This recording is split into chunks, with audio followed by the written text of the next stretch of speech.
warahmatullahi wabarakatuh. Yang terhormat Bapak Dr. Pandi Afandi, Sarjana Ekonomi Magister Sains selaku Ketua STIA Salatiga. Yang kami hormati Bapak Tri Widodo, Sarjana Ekonomi Magister Manajemen selaku Kaprodi Program Pendidikan Manajemen.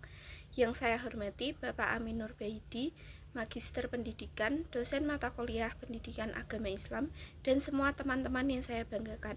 Sebelum kami memulai video menjawab pertanyaan dari teman-teman, perkenalkan kami dari kelompok 12 yang beranggotakan saya Halimah Salsabila dengan NIM 2025-11-2032. Perkenalkan, nama saya Winda Aristawati Estining Tias dengan NIM 2025112031.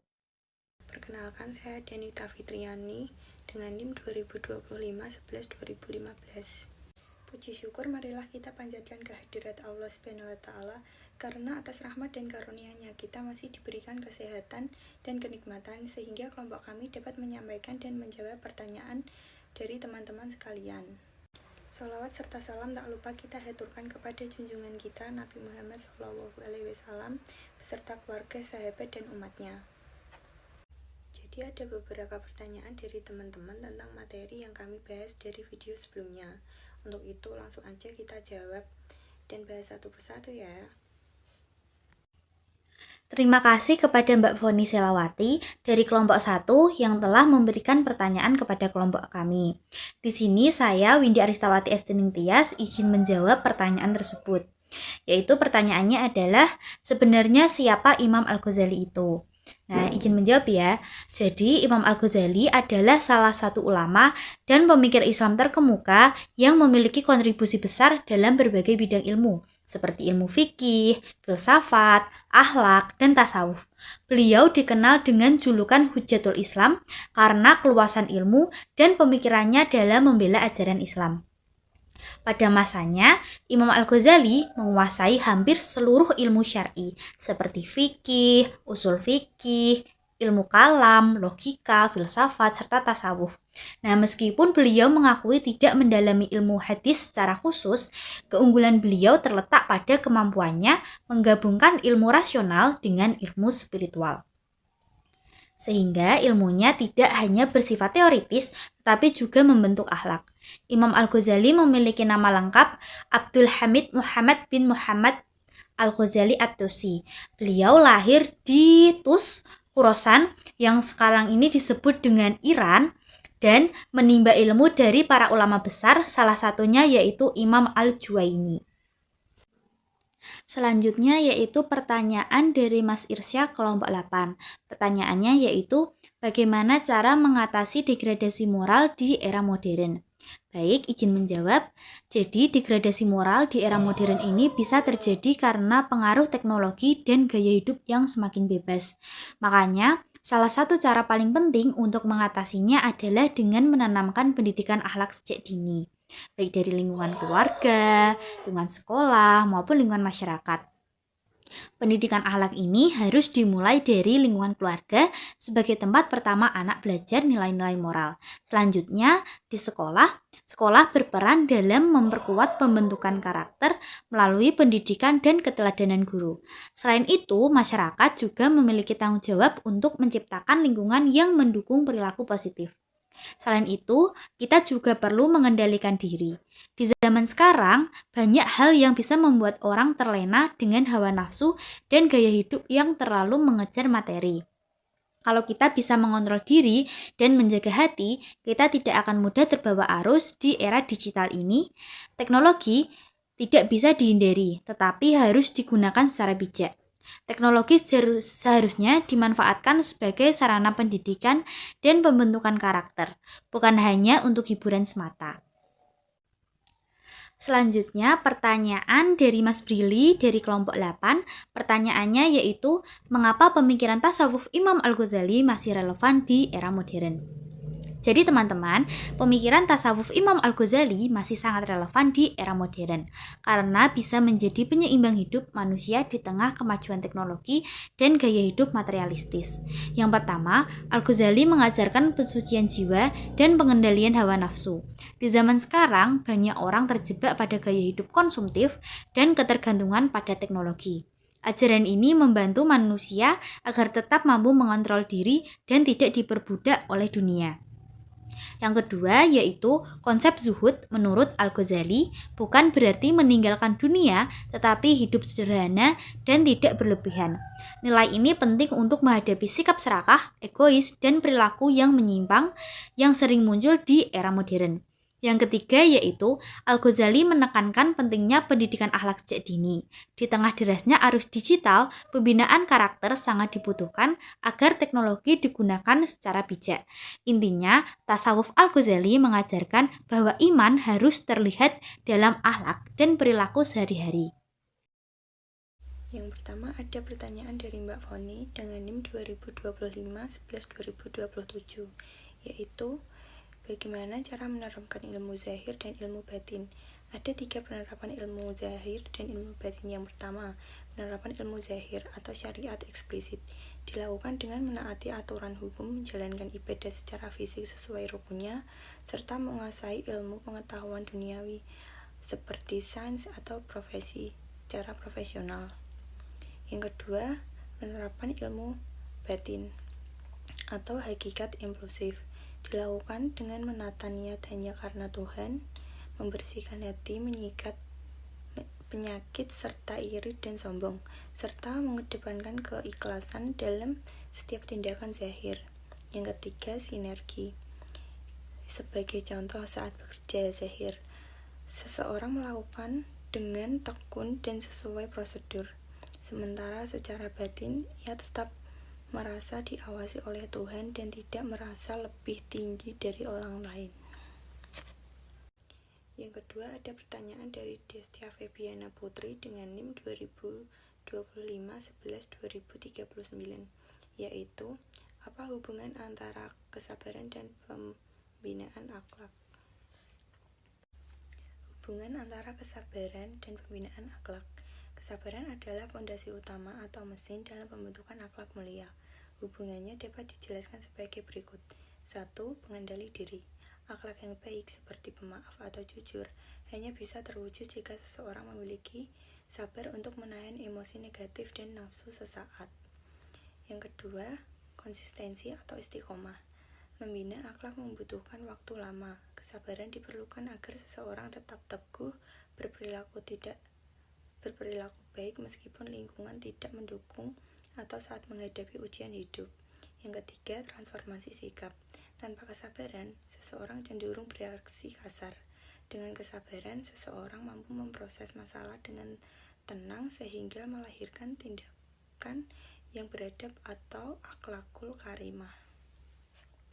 Yang ketiga, ada pertanyaan dari Dreva Diki Novaldi dengan NIM 2025-11-2026, yaitu mengapa tasawuf dianggap penting dalam pembentukan karakter seseorang?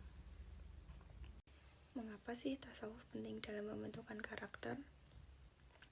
Hingga tahun 2026, tasawuf tetap menjadi metode esensial karena fokus pada aspek kedalaman manusia yang tidak terjangkau oleh sekedar peraturan formal. Yang pertama, penyucian jiwa atau tazkiyatun nafs. Tasawuf memberikan teknik untuk mendeteksi dan mengobati akar masalah karakter, yaitu penyakit hati seperti serakah, ria, dan dendam. Yang kedua, keseimbangan mental. Di era digital yang penuh tekanan, ajaran tasawuf membantu seseorang tetap tenang atau tumakninah dan merasa cukup, sehingga karakter yang muncul adalah karakter yang stabil dan tidak mudah terprovokasi. Yang ketiga, integritas murni. Tasawuf mengajarkan bahwa perbuatan baik bukan untuk pujian manusia, melainkan kepada Tuhan. Hal ini membentuk karakter yang jujur, berintegritas tinggi meski saat tidak ada orang lain yang melihat. Saya akan membacakan pertanyaan dari Mbak Najwa Elisia dengan NIM 2025-11-6002 dari kelompok 2 akuntansi. Pertanyaannya, apa tantangan terbesar dalam mengimplementasikan tasawuf akhlaki Al-Ghazali dalam keluarga dan masyarakat modern? Dari pembahasan kelompok kami di video sebelumnya, tasawuf akhlaki Al-Ghazali menekankan penyucian hati atau tazkiyatun nafs, pengendalian hawa nafsu, dan pembentukan akhlak mulia melalui keseimbangan syariat, akhlak, dan spiritual. Dalam konteks keluarga dan masyarakat modern, ada beberapa tantangan terbesarnya, antara lain 1. Budaya materialisme dan konsumerisme. Kehidupan modern sangat menekankan kesuksesan, materi, gaya hidup, dan pencitraan. Hal ini bertentangan dengan prinsip Zuhud Al-Ghazali yang mengajarkan kesederhanaan dan tidak berlebihan mencintai dunia. 2. Kesibukan dan minimnya waktu refleksi spiritual. Ritme hidup yang cepat membuat keluarga jarang memiliki waktu untuk muhasabah, zikir, atau pendidikan akhlak yang mendalam. Padahal tasawuf akhlaki menuntut proses batin yang kontinu. Yang ketiga, dominasi rasionalitas dan pragmatisme masyarakat. Masyarakat modern cenderung mengukur nilai sesuatu dari manfaat praktis dan logika semata, sementara ajaran Al-Ghazali menekankan dimensi hati dan keikhlasan yang tidak selalu tampak secara lahiriah. Yang keempat, pengaruh media sosial dan krisis keteladanan. Media sosial sering mendorong riya, hasad, dan cinta popularitas. Penyakit hati justru dikritik keras oleh Al-Ghazali. Kurangnya figur teladan akhlak memperparah kondisi ini. Yang kelima, pendidikan akhlak yang bersifat formal dan normatif. Dalam keluarga dan masyarakat, pendidikan agama sering berhenti pada aspek hukum dan ritual. Selain di keluarga dan masyarakat, sikap individualisme yang mengikis kepedulian sosial juga tantangan yang besar. Tasawuf akhlaki menekankan kasih sayang, empati, dan tanggung jawab sosial. Namun, individualisme modern membuat hubungan keluarga dan sosial menjadi renggang. Kesimpulannya, tantangan terbesar implementasi tasawuf akhlaki Al-Ghazali adalah menjaga kemurnian hati dan akhlak di tengah arus modernitas yang materialistis, cepat, dan individualistis. Diperlukan adaptasi nilai tasawuf secara kontekstual tanpa menghilangkan esensinya agar tetap relevan dalam kehidupan keluarga dan masyarakat modern. Selanjutnya, saya akan membacakan soal dari Mas Muhammad Irsyad Risanta Bafan dengan NIM 2025-11-2028 dari kelompok 5 manajemen. Pertanyaannya, bagaimana peran pendidikan akhlak di era teknologi dan apa pengaruhnya dalam kehidupan bermasyarakat? Nah, hasil dari diskusi kelompok kami di video sebelumnya, pendidikan akhlak di era teknologi memiliki peran yang sangat krusial. Karena kemajuan teknologi tidak selalu sejalan dengan kematangan moral. Tanpa akhlak, teknologi justru dapat memperbesar dampak negatif dalam kehidupan bermasyarakat. Contoh peran pendidikan akhlak di era teknologi yaitu menjadi penyeimbang kemajuan teknologi. Pendidikan akhlak membimbing individu agar menggunakan teknologi secara bijak, bertanggung jawab, dan sesuai nilai moral, bukan sekedar cerdas secara digital. Yang kedua, pendidikan akhlak membentuk etika digital atau digital ethics.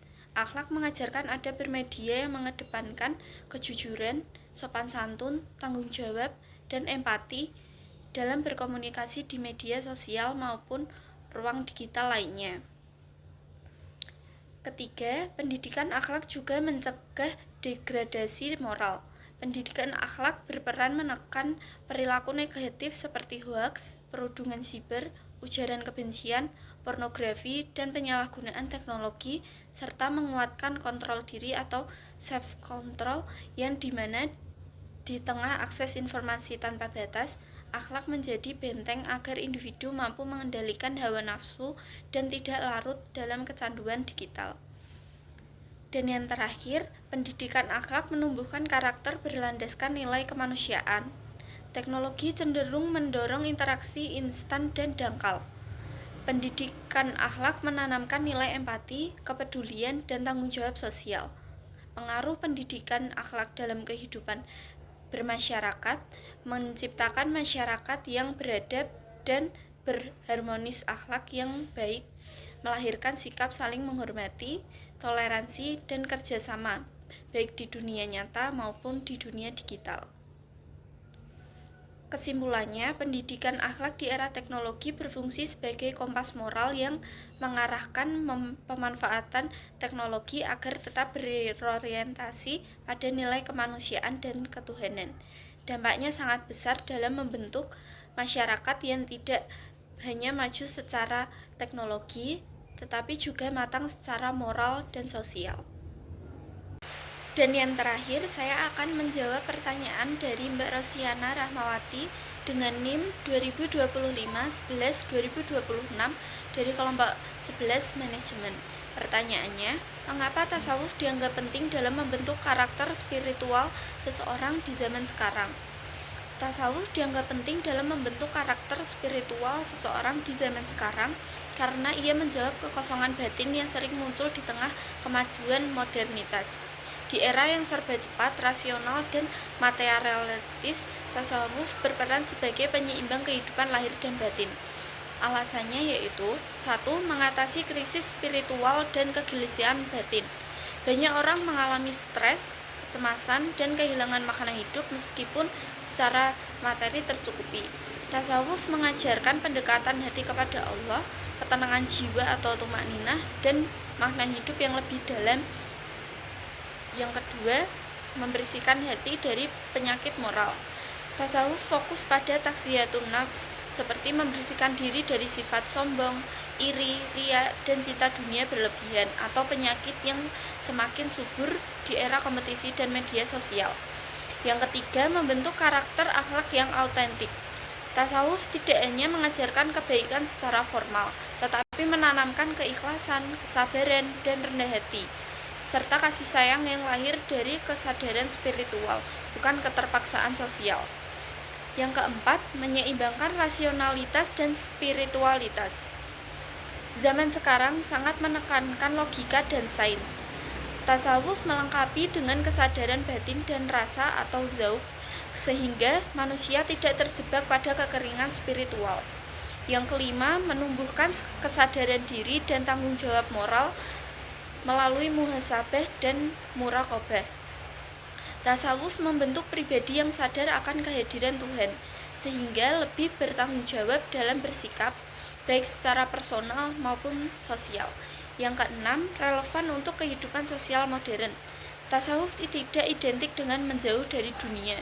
Justru, tasawuf mengajarkan hidup di tengah masyarakat dengan hati yang bersih, sehingga individu mampu bersikap adil, empatik, dan bijaksana. Kesimpulannya, tasawuf penting di zaman sekarang karena membantu manusia menemukan kembali makna hidup, ketenangan batin, dan akhlak mulia di tengah arus modernisasi. Tasawuf membentuk karakter spiritual kuat, seimbang, dan relevan dengan tantangan kehidupan kontemporer. Demikian sesi tanya jawab yang dapat kami sampaikan. Kami mohon maaf apabila dalam penyampaian maupun jawaban kami masih terdapat kekurangan, baik dalam hal penjelasan maupun keterbatasan pemahaman kami. Kami juga memohon maaf apabila masih terdapat beberapa pertanyaan yang belum terjawab secara menyeluruh karena keterbatasan waktu. Insya Allah, pada pembahasan selanjutnya akan dilanjutkan dan diperdalam pada pertemuan di kelas. Terima kasih atas perhatian dan partisipasi dari teman-teman. Semoga apa yang telah disampaikan dapat menambah pemahaman serta memberikan manfaat bagi kita semua.